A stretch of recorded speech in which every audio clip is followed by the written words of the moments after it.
Hou mauri ora mai la te hau nui, te hau roa, te hau mai a, te hau mai o, kia papa ki tū mai ai ko te hau ki runga ki te au te mai o tēnei wenua, hui a te rangi, hui a te wenua, hui a te rau tangata, nau mai kia piri. Tēnā kōtau kei ngā uru waka o tia no, kei ngā pātaka whakairinga wānanga, whakairinga kōrero, tēnā kōtau. E tia no, koe ia rā tēnei ko te kupu o te uru, e tataki aki nei ana mihi kia kōtau, o tia no ki te kāhui mate, kua rume mene atu rā ki te awairua, ka ti nau mai e oki, e moi rā kōtau. Weno ki te taonga e takoto mai rā, ki raro i te kāhui maunga o rua peu, ana ki runga i te maunga rongo tēnei, te tangi ake, tae no rā ki te pā, o ngā āna era, ana ki runga o rātana, karanga mai ngā mate. Ko kōtau kia kōtau, wai o rā mātau ki muri nei, ki mātau.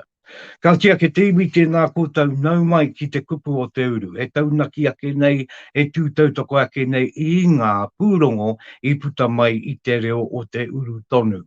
Me te marama ko ngā pōreo irirangi, e toru, a ngā pou mo tēnei kaupapa a te kupu o te uru me te reo o te uru tonu atu. Ko ia tēnā ko te kore mako o Taranaki, ko ia tēnā ko te reo irirangi o Wanganui, tāno atu rā kia Kia Ora FM ki te papa i o ia tangitāne. Karanga mai tātou i ngā pūrongo kua o tinei ia te reo o te uru i tēnei wiki. Iti anō, kia mā tiro atu rā tātou ki tēnei o ngā pūrongo te wai ake nei, nā te aro a Broughton Pue i kapo mai ngā kōrero, mo te unga tamariki, e ako tonu ana i ngā kura, ana e uara i tēnei i a ai te nui o ngā kura, ana ki te uru atu mā te ara mati iko, kia ako tonu, kia ako tonu, kia ako tonu. No reira anei ngā kura, no roto ana mai o te takiwa o Taranaki, e kōrero ana mo ngā āuatanga me ngā ritenga i a ai rātau ki te ono ki a rātau ākonga. Ka tiake me uri i tēnei wā ki te pūrongo mo ngā kura nei.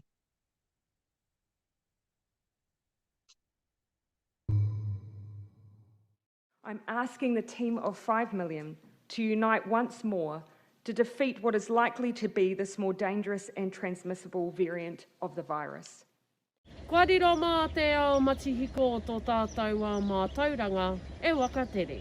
Ūtonu mai mo te pūrongo nei. Tui a te pai o mati iko ki te ao o mā tauranga. He kaha no mātou te whakapātu ki ngā whānau, ki te kite kai te pēhea hoki rātou.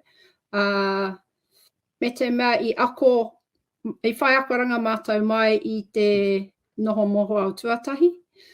Ko whakarongo ki ngā kōrero o ngā mātua me ngā tamariki ana ko āhua ngāwari ake tō mātou hōtaka i tēnei wā. That we are in a position that we've been able to kind of make that nice ease into being an online sort of school, still connect with our kids and see them and have that kōrero look at their learning. So yeah, you know, I think I'm in a very fortunate position. I worry about, you know, our colleagues elsewhere.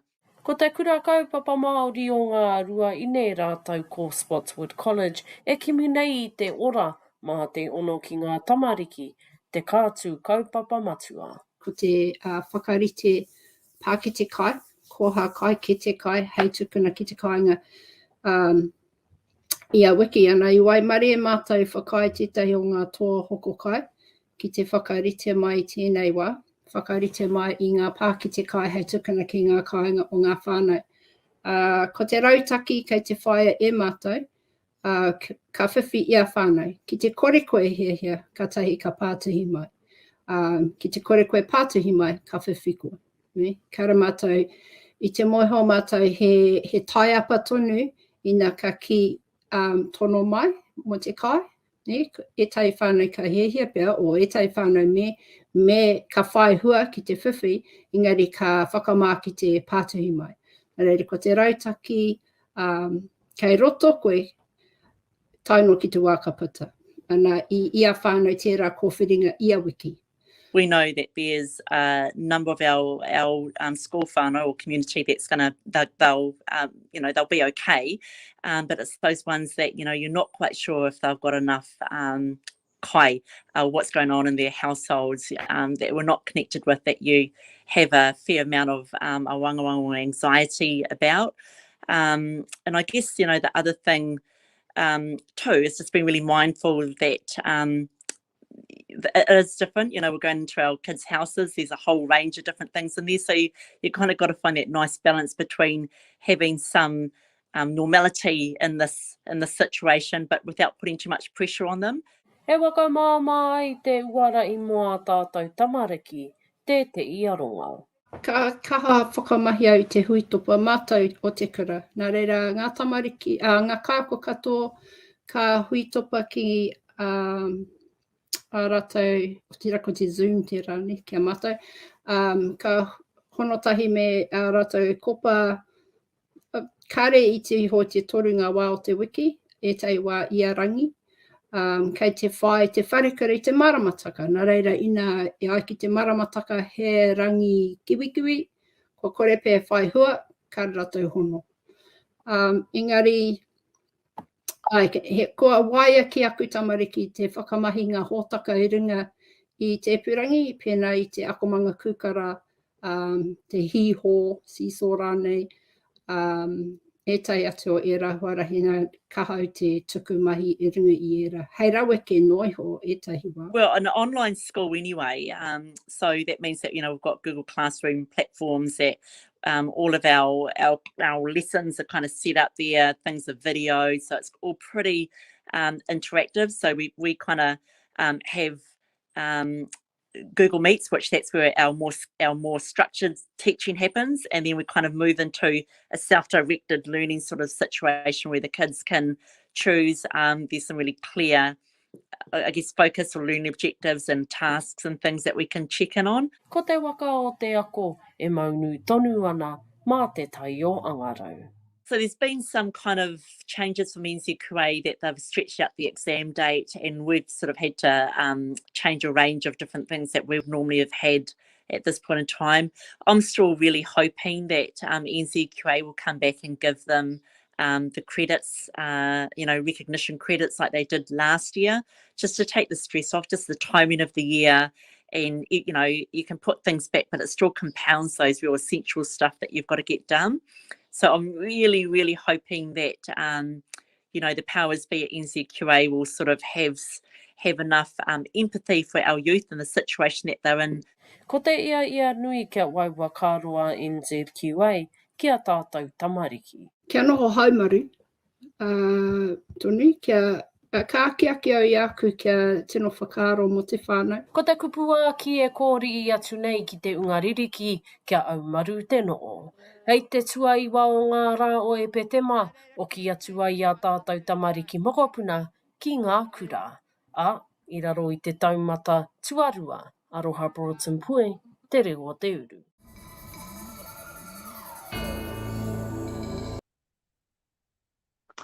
Ka tia ke, tēnā ra mātu kōtau e ngā kura, tia noa e ngā kaia ko e ngā tauira. Ko te ngā kaunui rā tēnei, e te iwi kaua ki te ako anake, te unga tamariki, e tino ko te wā anga tonu atu, ara ki te wāngai, I ngā wānau, ana te tuku a wina nui, kia rātou. Nā koe tonu te pūtake nui, o tēnei o ngā ōtaka. Nui ki te atu a koa, te tātua mai o uru tā, ka atonu nei, ana te wānau te piri, te ngātai. Nui koia tērā, ko ngā kura o roto ana mai o te takiwā o Taranaki, anei rā a te kupu o te uru, te a te mi ake nei kia koutou. Ana, waino Māori ake nei te tū, Māori ake nei te aere, Māori ake nei te noo. Waino e te ko te kupu o te uru, tēnei ko au kēnei ko Raudu Broughton, e tataku ake nei I ngā kaupapa, ana mō te reo o te uru, ana I runga I te kupu o te uru. Koia tēnei e taunaki ake nei a tātou nei pūrongo. Tēnā o ki koutou tūono mai nei, mārunga I enei pai pāpori, ana e tūono mai ana I tēnei o ngā kōrero I tēnei wā. O tia no, mai te maunga o Taranaki, ana ka hunuku ake rā ki te awa tupua o Wanganui. E wai ake nei e pūrongo. O tōna kaupapa e aroa tuana ki te tari o te iwi o Wanganui e kia nei ko ngā tangata tiaki. Kua puta tatou, kua toua te tangata. Ara, kua toua ko ngā kaino o i runga i te puari o ngā tāngata tiaki. Kua putara te kupu, kua ua mai. Ko ia tēnei ko te pūrongo a eru e re kura, ana e kōrero ake ana, mō e kōrero atu ana, ki e te i o ngā tāngata, i riro i a rātau ngā tūranga, hei kai puari, ei matakano e mō ngā tāngata tiaki. Kei konei rā, i tēnei wā, ko te pūrongo.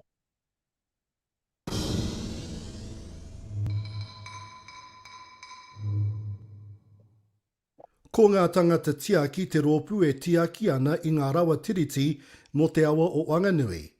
I ngā wiki tata ka taia no nei ka pāuri ake, kua pōti ia ngā kai tiaki ou e ngā uri o te awa tupua. Toko wā ngā kānoi ou kua wai tūranga. Ko Elijah Pue, rāua ko Tamahaya Skinner, e tai o ngā kai tiaki ou. Te āua nei, kei te tino arikoa rāua ki te tū i runga i tēnei puari. Ia wangawanga i te tuatai, hoi anō i te wai kōrero mai Auntie Nancy ki au, ko whai tūranga i runga i te puari, te tarahati, i ohorere, i tūmeke. E hekaka ana te ngākau eru, e harikoa ana, e rere ana, hoi anō e mihi ana ki te hunga i tautoko mai au i tēnei haerenga. Nā te aki o ngā wanaunga i uiua tō rāua ingoa ki te pōtai. Kāre au i pirangi kia whiu i taku ingoa ki te pōtai. Nā taku wānau pia ahau i aki kia tū mō tētahi o ngā tūranga. I runga i taua tono o aku wānui ki au. I wakai au ai te rape me whiu au i taku ingoa ki te pōtai. Me taku ngākau nui ki ngā kaupapa rangatahi, o tino ki a tātou tamariki mokopuna. Ko te oranga tonutanga o te awa tō rāua āngaitanga matua. Ko te kōrero mo te hauora o te awa ake, te hauora o ngā uri, te hauora o ngā marae, e noho ki ngā tahataha o tō tātou nei awa. Ko te hauora o tōna reo o ona tikanga. Ko Tamahaya rāua ko Elijah, ngā kano i rangatai i runga i te puari. Toko toru o mātou, he hunga rangatai tonu, heke i hoi te toru te kau. I ohorere au ki te wakapono te iwi, kia whai tūranga mātou katoa, Elijah, a tāwhiao. Nō reira, tērā pēr koera te hiahia o te iwi, kia whai toto hau, kia whai wakaro hau, kia whai whakaro te rangatahi, ki te puari. Nō reira kia kaha tātou, te hunga rangatahi. Hoi anō, ko te ki i tēnei haerenga, ko tāku e ki ake tēnei te tirahau te haramaine. Nō reira, rua te kau mā wetu noa aku tau i nāia nei. Hoi anō, me pono te kōrero, hare i te mea ko taku tau e tohu ana i ngā whiako, ka haria mai, e kau. Ko ngā whiako katoa ko auhia mai ki runga ki au, mai aku pakeke, mai aku kuraua, kuia, aku matua. Ka haria mai katoatia, kia whāngahia e te iwi. Ko tō rāua wai wakaro ki ngā wakatupuranga e āre ake nei, tētai mea nui. Ko rātou te apōpō o tō tātou nei iwi, nō reira koera taku aronga nui, kia whai wāhi atu rātou, i roto i ngā kaupapa a iwi, pēnei i te poari o ngā tangata tiaki, kia whai reo rātou, kia whai mana ai tō rātou wakaro ki tēnei poari. Nō reira, koia te take i tū au, ko aku tauira i te kura o kokohuia, ko aku tamariki ake, ko aku i rāmutu, o tino aku rangatahi, o ngā kaupapa maha pēnei te raukotahi, ngā mahi kapahaka. Ina aroha ana koe ki te kaupapa ki o iwi, ki o hapu, ki o marae. Ina aroha ana koe ki a rātou, he tangata tika koe mo tēnei mahi. Wai o mā ngā uri o te awa tupua, tō rātou awa e tiaki e manaaki. Eru ere rerikura, te reo o te uru.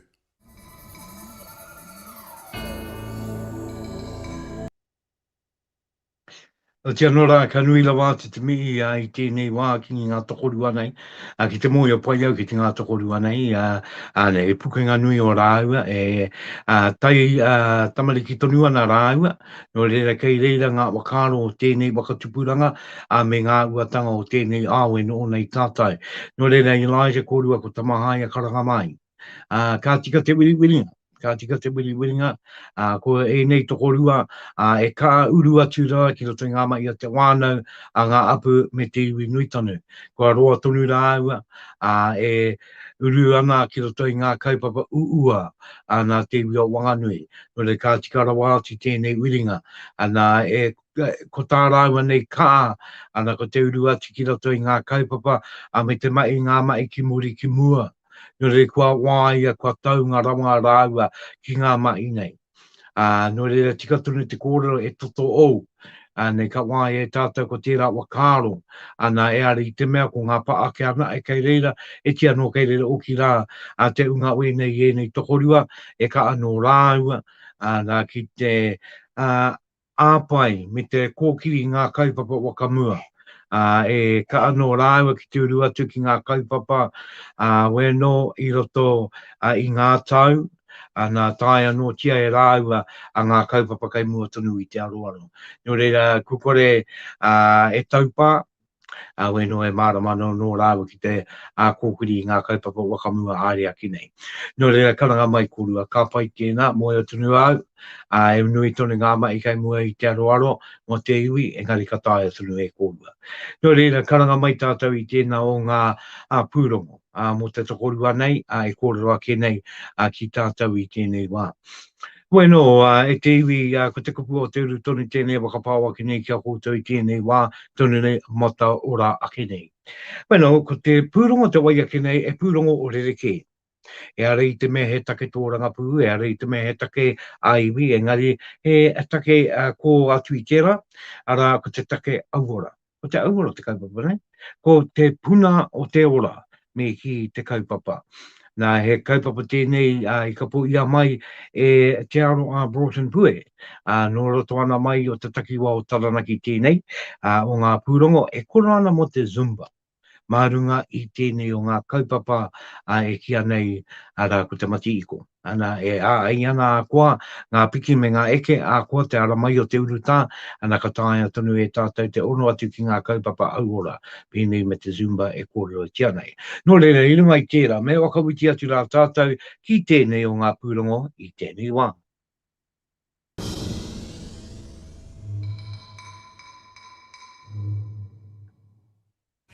E kōri i tonu ana, te korikori tinana. Ko te kaupapa matua o te Zumba ipurangi nei ki te hikina i te wairua o te tangata o te iwi. Ngā iwi o Taranaki, ngā iwi puta noa i te motu. Ki te toro atu ki ngā akonga, ngā tauira, ki roto i o rātou kāinga i tēnei wā no o haumaru. I mārewa i te kaupapa nei, kia tia ki te wairua me te tinana o te iwi, maroto i ngā mai kanikani. Kore taia te tūtaki a kanoi a tinana nei. Koira te take i timatai e nei watanga mā te ipurangi, ka kuu mai au ki roto i tō whare, ki te kanikani, ki te korikori ki tō taa. Koina. Kua te ōrapa mai o te mate ko Wiore, kua ora mai te katoa, i ngā mai kanikani i o ake kaina. Mā wai tēnei kaupapa, te korikori tinana kanikani, Zumba, old school nei, mā te katoa, mā te whānau katoa.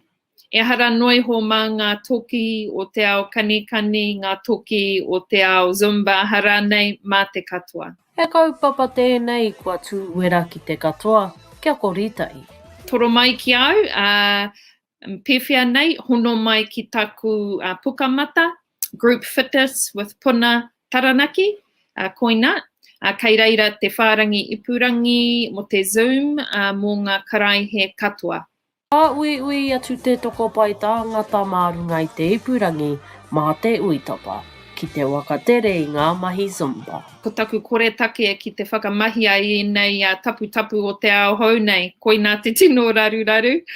Atu i te noho i roto i te Zoom o tētahi hui, Ana, he rerekē ake te nekehanga i ngā waiwai me te tinana, hei tirohanga mo te iwi, hei akoranga mo te iwi. Nō reira, ko te lagging, te reke pōturi nei, te i o ngā tino raru o te Zoom, i te mea tikana kia hono mai te taki o te waiata ki te nekehanga o ngā waiwai, i e te hiwa ka raru, ka rereke. Ko te painga o te Zoom, ka tae te kite i ngā kano i o ngā tauira e mene mai ana, he hikina wairua tēnā, engari i e te iwa ka he rereke e pōturi ake te reke. Engari, ko te rongoa o tēnā, me whiwhia hau i tētahi taura Ethernet nei, ka whakaurua hau i te Ethernet cable tōtika ki te rorohiko, ko tērā te rongoa o tēnā raru.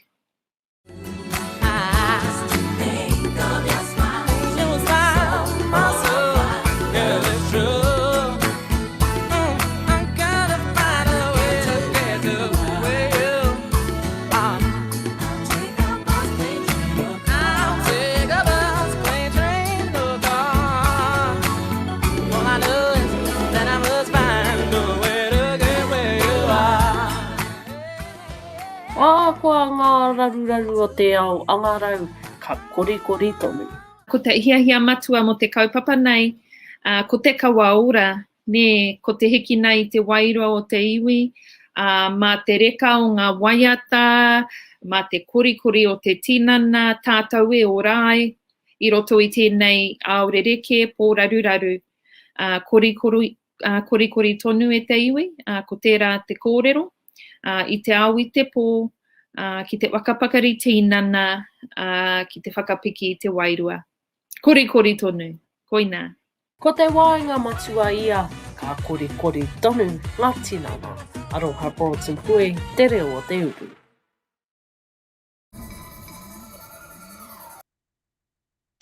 Tēnā rā mātu rā koe puna me te puna auara, e kōrero tia kēnei e koe, kia korikori rā te iwi, ana kia uru atu rā ko te waiora me te auara, ana ki roto i te tangata. Ka tai te kaupapa tino paira mātu ko te naka, ana e waka iko ana i te tinana, kia ora mai ai ko te tinana, ko te Māori, o te ano ko te wairua ora ki roto i te tangata i ngā wā katoa. Nō reira, ana tūono atu. Tūono atu rā e te iwi, ana ki tērā o ngā kaupapa matua nui, ki tērā o ngā puna rauora.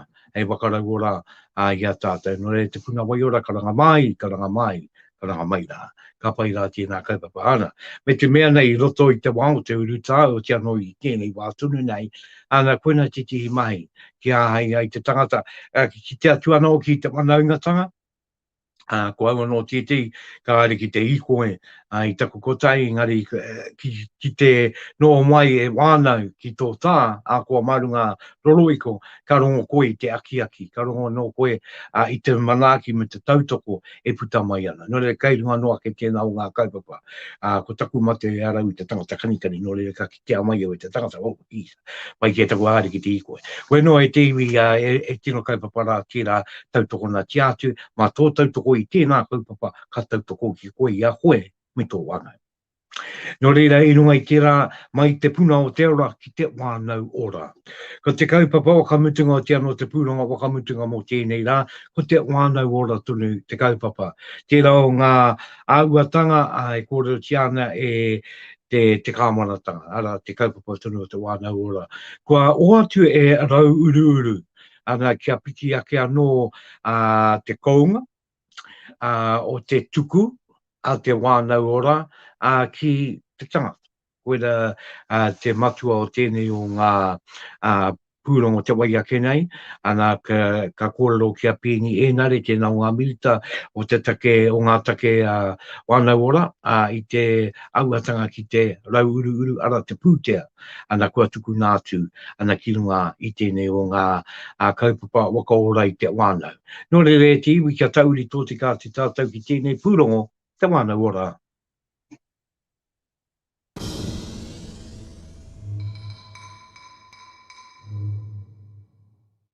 He wā e tika ana ki te whakarahi ake i te pūtea hei awhina i ngā ratonga whānau ora. E tae ai rātou te tautoko i ngā whānau Māori e nono ke tonu ana i tēnei wā. Ai, e tika ana i te wiki kua pahure ake ko māua ko te premier te kōrero I whāki atu ki te motu whānui.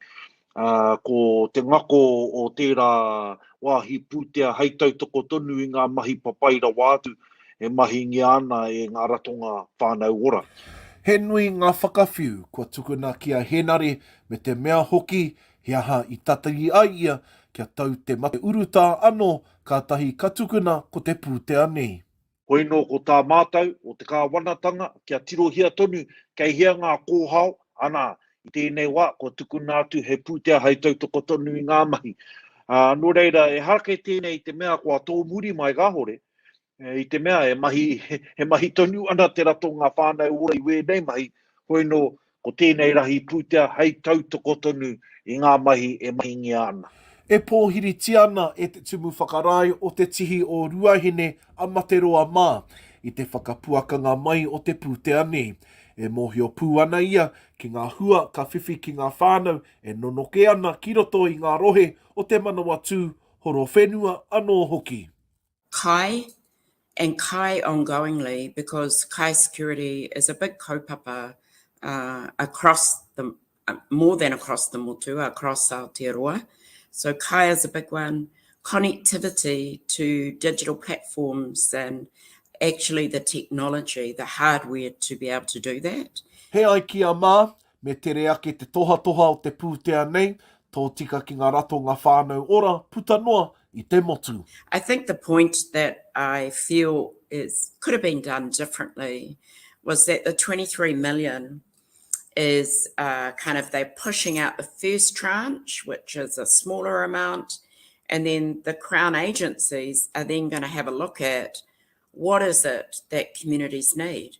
Now, we already know what's needed in our communities. There's already a wide network of our iwi Māori across the motu who know what is required.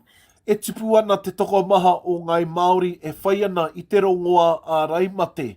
Engari kei raro tonu e putu ana te hunga Māori kei raro I te ono te kau te pakeke I e rātu o ngā iwi take.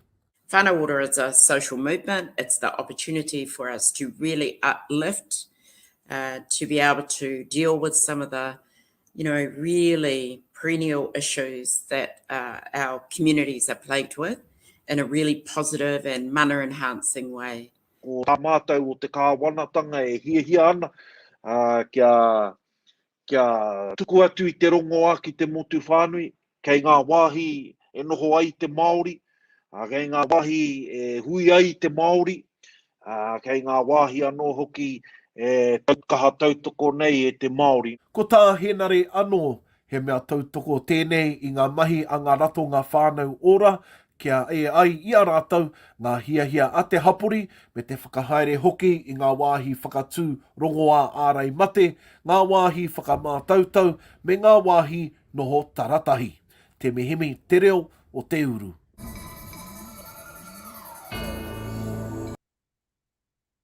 Kia ora nai, te wānau o tēnō koutou te tūono mai nei ki te kupu o te uru I tēnei wā. Nā te mai imi te rao ngā pūrongo I ka poake.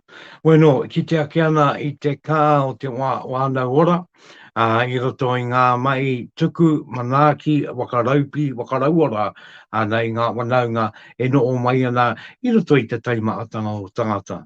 Nā kua piki ake rā te pūtea, kua rongo ake rā tātou I tērā, no reira e ka atunu ana kāwana ana ki te tuku mai ai te pūtea kātai. Rati anō, ko te unga ana kei te mai I roto I ngā wānau I tēnei wā, ka no o mai tēnei hei pau tautoko mō rātau. No reira tino kaupapa rā tēnei, ko te tūmana ko ia, kia rere pai tonu ngā mai, rongo tonu atu rā I te kōrero e pāna ki te kai. Ara ki te kai, koe te mea nui, ei tuku atu ki ngā wāna, me te ara roro iko. Ana ki ai I roto I tēnei wā, te wānau ki te tūono atu ki te wāna ki ngā wānaunga tonu. No reira, tēnei te mihi ake, ana ki tēnei o ngā pūrongo, me ngā ua take e puta mai ana. Awe no rā, kia kā, kia mai, kia mana wanui, e ngā wānau, I raro I te maru, o ngā pō raru o tēnei wā, kei reira tonu a wānau ora, e manaaki, a kia ora tūturu mai ai ko te wānau. Weno e te iwi koe rā tātou nei pūrongo e wā, I puta mai e runga I te reo o te uru I tēnei wiki. Kia maia, kia manawanui kōtau ki te tautoko tonu I a te reo o te uru me ona kaupapa. Kia kōtau ki te unga I tuku kōrero mai, I manaki mai, me a kōtau nei kupu, tēnei kāmihi. O te anō rā, ko mātou tēnei, ko te wānau o te kupu o te uru, o te anō o te reo o te uru tonu. Me ngā reo irirangi e toru arā, a te kurimako o Taranaki, te reo irirangi o Wakanui, tānu atu rā ki te reo irirangi o Rangitāne, kia ore FM, e mi kawa kene kia kōtau, kia tau ko tonu ko ngā manakitanga ki runga ia tātou katoa, me te mi a kia anō rā ki te māngai pāo. E te māngai pāo tēnā kōtau. I pāo o ai, I pai ai te pāo o, I tikai te pāo o enei o ngā otaka ki te wai au, ki te ao marama, ki te nui tangata. No rere te māngai pāo, tēnā rā kōtau, me ngā rau awe I tukuna mai kia rere pai ai te manu nei. No rere kura I māku, kia te iwi ki te tautoko mai ia te reo o te uru a ki noha, me te mea nei tēnei rā kua Korau Porton, emi a ki nei kia kōtau, kia no o aumaru. Koa ko te nuenga o te motu, kei raro tonu I te taumata o I te tuaru ai tēnei wā, weno kei reira ngā wanaunga o roto o tāmaki kei te rātu o ngā taumata. Kia tau atu rā ko ngā taro a te piki te aura, piki te kā, piki te māramatanga ki runga kia tātau. Mauri kei runga, mauri kei raro, ko te mauri e roto, ko te mauri e wao, ko te mauri tēnei ka puta ki te waiau, ki te ao marama, turuturu o wiki waka maua kia tina, aumia ui e, tai ki e. E tau ana.